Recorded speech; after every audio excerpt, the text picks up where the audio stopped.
بسم اللہ الرحمن الرحیم۔ نمبر 5، دین کے دفاع کی طرف خصوصی توجہ۔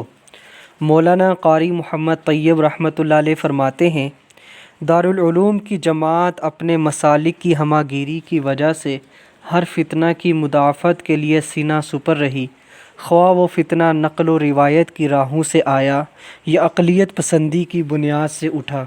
اس جماعت نے ہمیشہ اعلاء کلمت اللہ اور امر بالمعروف کا فرض ادا کیا، اور اسی اسلوب اور اسی رنگ میں جس رنگ ڈنگ میں کسی دینی فتنہ نے سر اٹھایا۔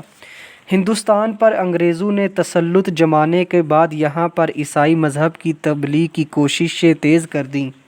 اسی سلسلے کی ایک کڑی یہ تھی کہ ایک بڑا جلسہ رکھا گیا جس میں ہندو پنڈتوں کو دعوت دی گئی، عیسائی پادری بلوائے گئے اور مسلمان علماء کو بھی دعوت دی گئی۔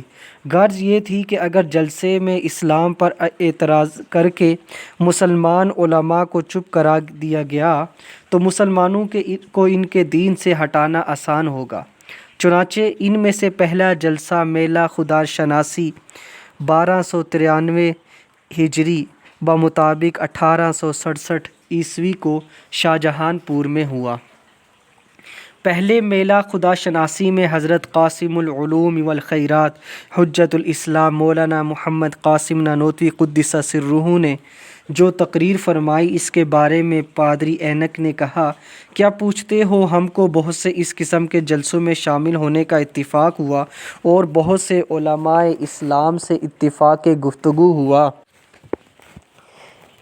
پر نہ یہ تقریریں سنی نہ ایسا عالم دیکھا۔ ایک پتلا دبلا سا آدمی، میلے کپڑے، یہ بھی نہیں معلوم ہوتا تھا کہ یہ کچھ عالم ہیں۔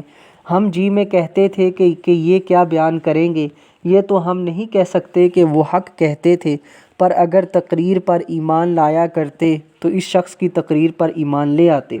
اور پھر یہ کہا کہ تقدیر کے مسئلے کو پادری جب چھیڑا کرتے ہیں جب کوئی تدبیر غلبہ کی باقی نہیں رہتی۔ پادری ٹونس نے صاحب نے لاچار ہو کر یہ باتیں شروع کی تھی، پر اس شخص نے ایسا ان سب کو اڑایا کہ پتہ نہ لگنے دیا۔ میلہ برخاست ہوا۔ باہر آتے ہی مولوی محمد قاسم صاحب کے گرد ایک ہجوم تھا۔ ہندو مسلمان سب گھیرے ہوئے کھڑے تھے۔ مسلمان کی اس قدر اس وقت جو کیفیت تھی سو تھی، مگر ہنود بھی بہت خوش تھے۔ آپس میں کہتے تھے، نیلی لنگی والے مولوی یعنی حضرت نانوتوی نے پادریوں کو خوب مات دی۔ اہل زیغ و ضلال کے شبہات و اعتراضات کے مدلل اور شافی جواب دینا۔ دیگر حضرات اکابرین دیوبند کی تحریر و تقریر کا بھی ایک اہم موضوع رہا ہے، اور یہ در حقیقت ارشاد خداوندی وجادلہم باللتی ہی احسن کا عملی مظاہرہ ہے۔ دین کے دفاع میں یہ بھی داخل ہے کہ دین کی صحیح تشریحات سے متصادم جو بھی تحریر اور تقریر ہو، اسے صاف طور پر ظاہر کر دیا جائے۔ اسی کا ایک واقعہ دیکھیے۔